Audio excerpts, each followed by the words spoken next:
This was torquing the... Yeah, he's torquing the noun.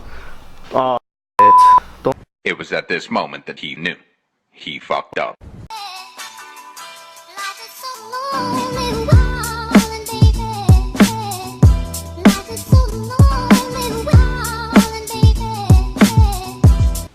What's up, guys? Welcome back to another video. So as you guys can see, I'm not in the garage. I'm literally sitting on the floor in one of my rooms. So the last video I posted was part 2 of my turbo install, right? I got that completely done. Turbo's in the car. I've actually had the car running for about a month, or a little bit over the month, because I got the turbo done around 64,000 miles or somewhere around there. So now the car has 65,000 miles. So I've driven the car with the new turbo for around 1,000 miles.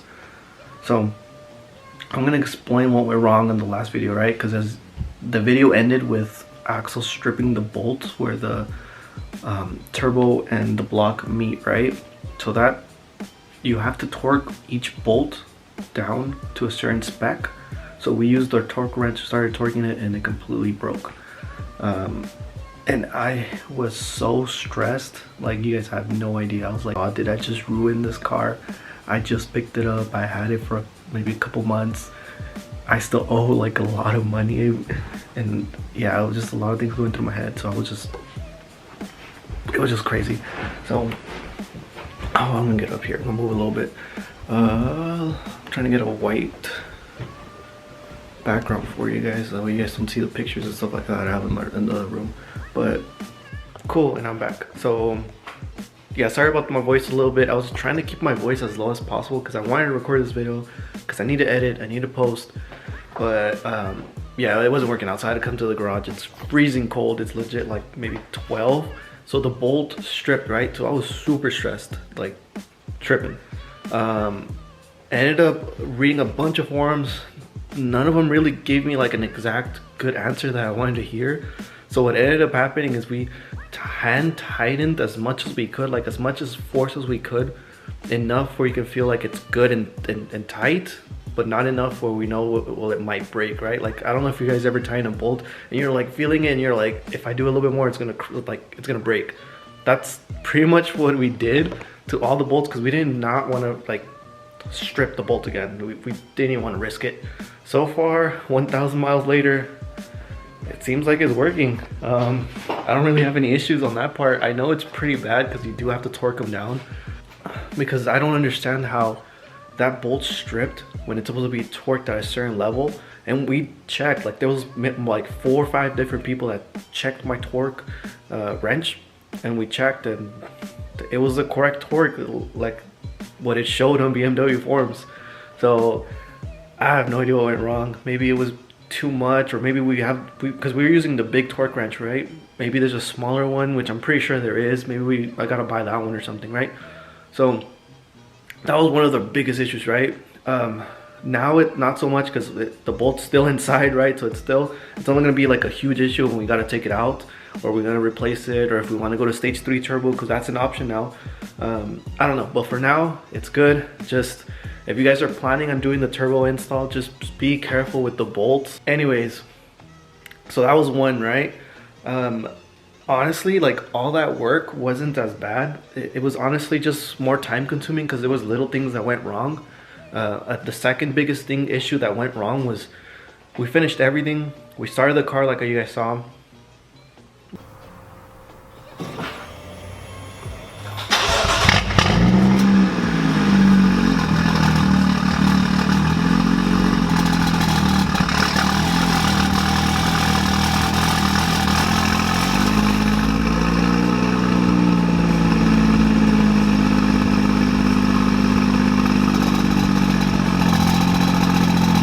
So I just showed you a clip of the car being started, right?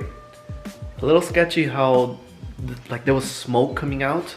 I asked a bunch of people that had turbo upgrades, right? I know a bunch of people that did turbo upgrades.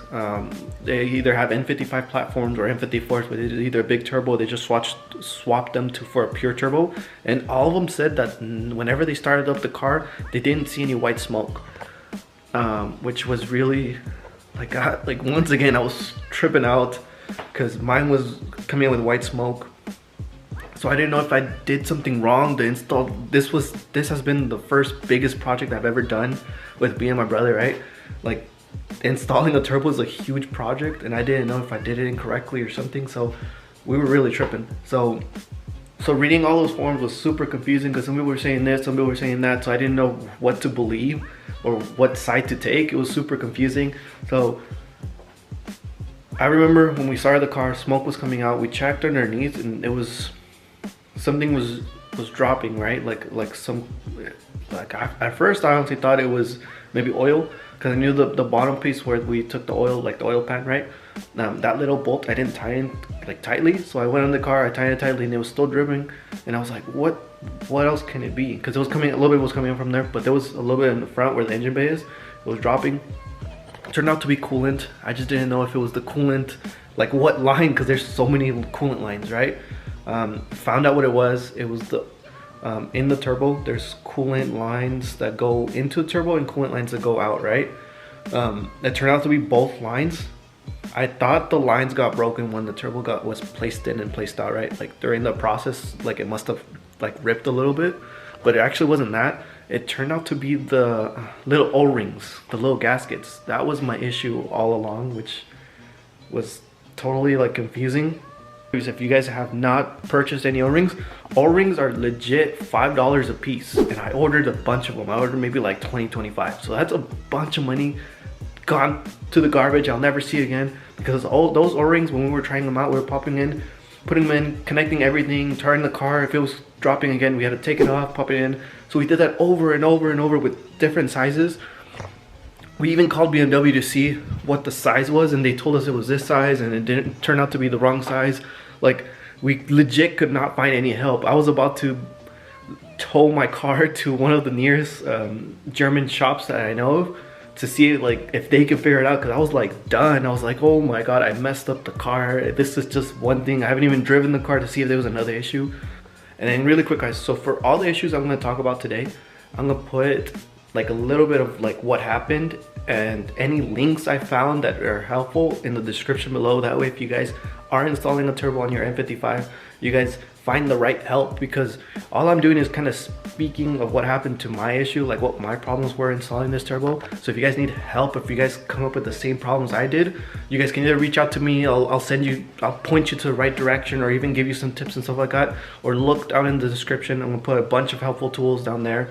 But yeah, anyways, back to the whole issue. So those two were the biggest problems, honestly. Other than that, it was pretty, I wouldn't say easy.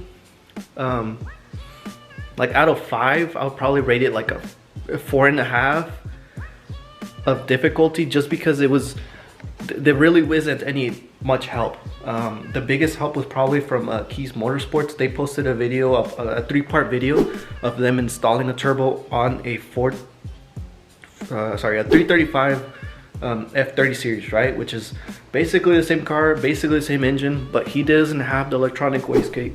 He has the regular one. His is a 4-door, of course, so little things are a little bit different. So I couldn't follow the video step by step by step.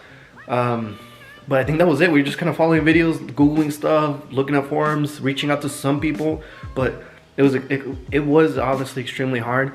But honestly, if I don't even know crap about like this is literally like the first biggest project I've ever had, like installing a turbo, which is extremely difficult. If you and my brother can do it at home in a garage, I'm pretty sure you're somebody that knows a little bit about cars. If you guys want to get down and try to do it, I'm pretty sure you guys can do it too. You guys just gotta be patient, because this whole process of me installing the turbo probably took like maybe 4 or 5 days. But these little issues that could have been resolved if I did enough research would have been done. Instead of my car sitting down for like maybe 2 months, they would have been done in a week, right? Anyways, the videos were a little helpful. But to summarize the whole thing, you guys need software if you guys have the electronic wastegate, right? If you guys do all that work, it's gonna be literally for nothing if you guys don't have the Ista software. Because after I finished everything, I got after I finished everything, I got the leakage problem solved. No more coolant was running, no more oil was running, everything was good. We took the car out for a drive. We yeah, we flashed the software from Wedge Performance. We got custom tuned by them. Still in the early stages, right? I think I haven't even gotten a second revision of it. So I'm still running stage 1, right, of that tune. So it's not perfect, but I ran it in. I was hitting maybe 18 pounds of boost, which was kind of trippy because I'm like, I should be higher. Well, not higher because I haven't replaced my sensor, right? My T-map sensor or something. I haven't replaced it, so I should still be maybe 20, 21 max, somewhere on there, but I was pushing 18. I was stepping on it. I wasn't really feeling like the big boost jump. It just felt normal, right? It kind of felt a little slower than my full bolt-on setup I had going on with the 85. And then I got a check engine light. Once again, super tripping out. I got home, I took out a scanner and I scanned it, and it turned out to be some kind of sensor. I looked up the codes and it said something about the electronic wastegate wasn't closing, something in the way, blah, blah, blah. Checked underneath, nothing was in its way. Once again, long story short, what ended up happening is these electronic wastegates have a little bolt. That little bolt needs to be adjusted front and back, right? For the little flap on the electronic wastegate closes. I had no idea because, like I said, there's no video, there's not really a lot of help. So we were kind of lost for a couple of days. It literally took us maybe 2 days after running it, 2-3 days after running it, to find out like what we really needed to do. Turned out to be some guy, probably has maybe like 10K subscribers. He was talking about some software that was needed to check out like codes and stuff like that. So I looked that software up, and it turned out to be the BMW Ista. So there's 3 different versions: the Ista P, the Ista D, and the Ista Plus. Ista D is for diagnostics, Ista P is for programming, Ista Plus has both of them like all combined in the whole package. Turned out to be BMW software, right? So only BMW dealerships, authorized dealerships, have control of that software, right? So I was like, if I take it to BMW, they're not gonna want to touch my car because obviously it's modified. My brother's like, nah, maybe they'll just do you a favor or something, right? So he called. They obviously didn't touch the car because that would have been easy fix, right? They didn't want to touch it. It was modified. They didn't want to reset. They didn't even want to do anything with it, right? So I'm like, damn. So I can either try a couple dealerships out of there, but me towing the car or me even driving is like a risk, right? So I was like, whatever. I have to get this software. So I did a little bit of research. So I downloaded Ista Plus. I found, once again, I'm gonna put the link in the description of the video I followed on how to get it. I downloaded Ista Plus. I plugged it into my F32. It took me a while for me to learn how to use it, but I managed to learn how to use it. I clicked on reading codes. I found the code. I clicked on how to fix it, how to maintenance it.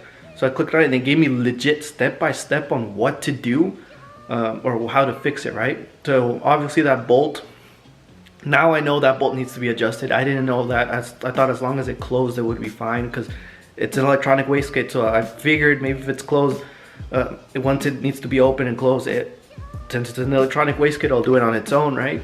But apparently that little bolt needs to be at a perfect spot, a specific location for the electronic wastegate to know when to open and close, right? So when the turbo was kicking in, it was opening. When it needed to be closed, it wasn't closing correctly, so I wasn't getting any boost. Or I was getting boost, but not all of it, right? So after plugging it in, finding the issue, my brother was able to move the bolt to the correct spot. He moved it a little bit, ran the codes. It said move it like 0.3 centimeters this way or something like that, right? It was legit telling us like step by step on where to move it. So we finally moved it. It glowed green, which said it was perfect. The problem was fixed. I ran the codes. I reset it, my electronic wastegate, and we were back on the road. But all of the whole issue, the whole installing of the whole thing wouldn't have been possible if I didn't find the software, which is crazy because I hit up a bunch of people and nobody, well, some people knew what the software was, but others didn't even know what it was. The people that did know it, they said they haven't heard of anybody like getting their hands on this software, which is kind of crazy because after I found like the software name, stuff like that, I found a bunch of people with the links. Some of them look sketchy. The one I'm gonna give you guys in the description was probably one of the only ones I found that was decent. So if you guys did want to install it, if you guys did want to run it onto your Beamers to diagnose any kind of software, that's probably the one I recommend because I paid what, like 30 bucks or something, and the software's worked for me. It saved my BMW, so I'm gonna recommend it to you guys. Hey, you guys made it to the end of the video. Thank you so much for sitting down, letting me vent to you guys a little bit on my turbo issues. If you guys haven't already, leave a like, subscribe at the bottom. There's a bunch of content coming to this channel. It's gonna be crazy. We have big plans. And just like that, this video ended. Thank you guys so much. Catch you in the next one.